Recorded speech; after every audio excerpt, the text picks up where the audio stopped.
Ne logăm din nou pe server, punem clipul pe ecran. Fac aceste provocări cel mai tare plan pe an. iSilent e pe Minecraft, face tot ușor și clar. TNT-ul explodează, sparge jos la inventar.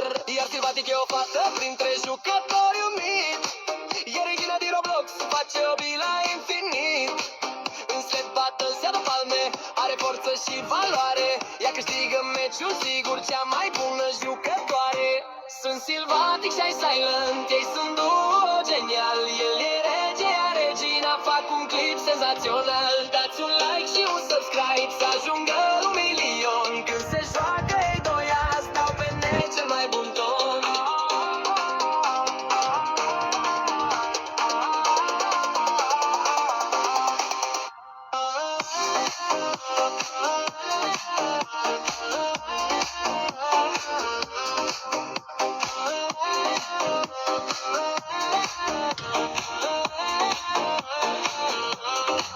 iSilent e pe survival, face lucruri ilegale, pune blocuri nevăzute prin metode magistrale.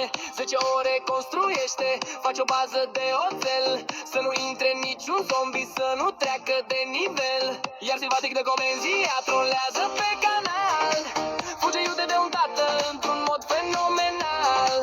Face farse la prieteni, dă comenzi la toată harta.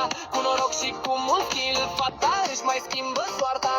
Sunt Silvatic și iSilent, spargem boxele la greu. El e tank, are agilă, fac un clip de apogeu. Apăsați pe clopoțel, lăsați comentarii mii. Gaming ca la ei pe net, sigur frate, dar mai știi.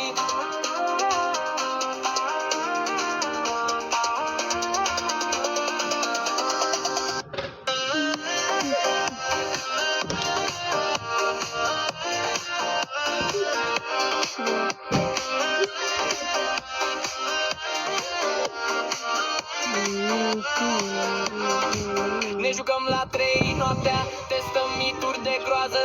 Ia din nou ia un jumpscare, iSilent râde la fază. Se ascunde un tsunami, fac un obi foarte lung. Când ea urcă sus la nori, ei la soare parcă ajung. De la stilă România la escape din pușcărie. Să scapă prin închisoare, pentru ea este magie.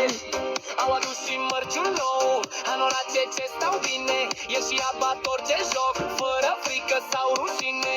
Sunt Silvatic și iSilent, campionii de pe net. Ea e pro și ele dan, ca un spate un secret. Dați un share la toți prietenii